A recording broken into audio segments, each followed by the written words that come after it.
महाराष्ट्र के deputy CM Ajit Pawar कहते हैं कि एक राज्य के मुख्यमंत्री महाराष्ट्र आते हैं और वो कहते हैं कि जो है बटेंगे तो कटेंगे, कि जिसका विरोध जो है महाराष्ट्र सरकार करती है, हम करते हैं, यह गलत है। यहाँ बाबा अंबेडकर जी के उद्देश्य पे यहाँ काम किया जाता है और उन्होंने जिस तरह से बटेंगे कटेंगे का विरोध किया है उसको कैसे देखते हैं?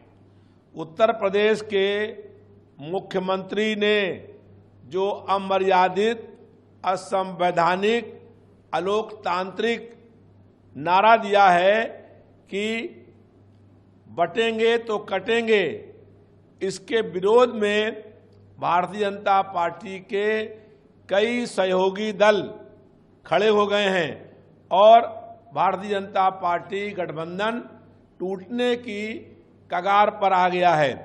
किसी एक सन्यासी की ये भाषा नहीं हो सकती है, ये भाषा केवल आतंकवादियों की हो सकती है।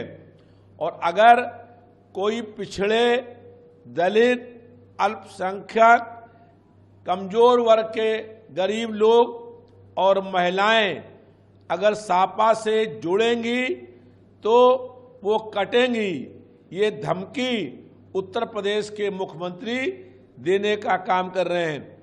लेकिन जो समाज के वंचित, पिछड़े, दलित, अल्पसंख्यक और समान जाति के गरीब लोग हैं, वो अपने हक, अधिकार, न्याय और सम्मान के लिए संघर्ष करने का काम कर रहे हैं और समाजवादी पार्टी से जुड़कर संविधान को बचाने का काम कर रहे हैं। उसी दरमियान उन्होंने कहा, अजीत पवार ने, कि महाराष्ट्र के लोग बटेंगे कटेंगे नारे पे नहीं चलते हैं, वो अंबेडकर की सोच पे चलते हैं। ये नारा कि बटेंगे और कटेंगे ये संविधान के विरोधी नारा है और जो लोग बाबा साहब डॉक्टर भीमराव अंबेडकर के विचारों के हैं, जो उनको मानते हैं, वो किसी भी कीमत में इस नारे को स्वीकार नहीं कर सकते हैं। ये नारा एक आतंकवादी का नारा हो सकता है, किसी सन्यासी का नहीं। उपचुनाव को लेकर क्या कुछ तैयारियां हैं? विधायक जी 20 नवंबर को उपचुनाव होने हैं। वहीं बीजेपी का कहना है कि समाजवादी पार्टी की साइकिल पंचर हो रही है, अब वो सफाई के गैराज में जाने वाली है। उत्तर प्रदेश में समाजवादी पार्टी की लहर चल रही है और 9 विधानसभा के उपचुनाव में समाजवादी पार्टी चुनाव जीत रही है। समाजवादी पार्टी के बढ़ते जन आधार से भारतीय जनता पार्टी के सरकार और नेता घबरा गए हैं, बौखला गए हैं और उसी बौखलाहट में अंट-संट बयान देने का काम कर रहे हैं। जो 2022 के विधानसभा चुनाव में खुद चुनाव हार चुका हो, उसको ये बात कहने का कोई नैतिक अधिकार नहीं है। भारतीय जनता पार्टी की सरकार सारे मोर्चों पर फेल हो गई है। जनता का भाजपा से मोह भंग हो गया है और भारतीय जनता पार्टी जनता के मुख्य मुद्दों से जनता का ध्यान बांटने के लिए अनर्गल बयानबाजी करने का काम कर रही है। 23 तारीख को जब परिणाम आएंगे तो मालूम हो जाएगा कि भारतीय जनता पार्टी का डब्बा बंद हो गया है।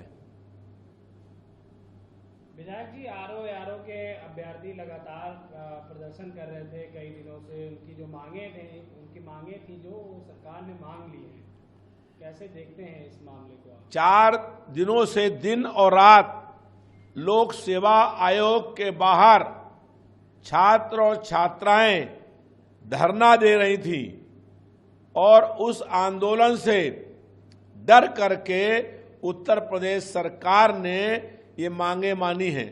ये संघर्ष करने वाले नौजवानों की जीत है और भारतीय जनता पार्टी को झुकना पड़ा और उनकी मांग माननी पड़ी।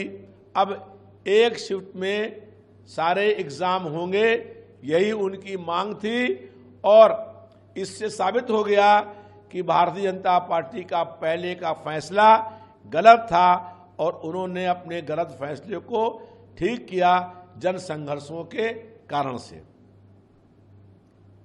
विधायक जी, भदोही से भाजपा सांसद विनोद बिन की दावत में बकरे की बोटी के लिए जमकर लात घूंसे चले, भगदड़ मच गई, लोग रोटी और बोटी लेकर इधर उधर भागने लगे, किसी का सिर फटा तो किसी का हाथ टूटा।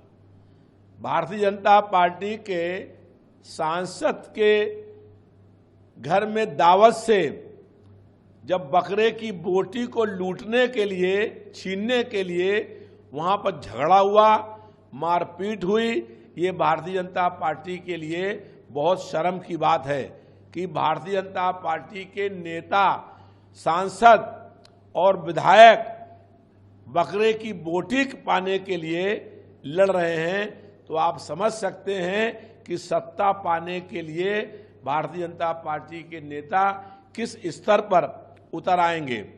आज पूरी भारतीय जनता पार्टी में भ्रष्टाचार चरम सीमा पर है और जनता के विकास के पैसे में भारी लूट हो रही है।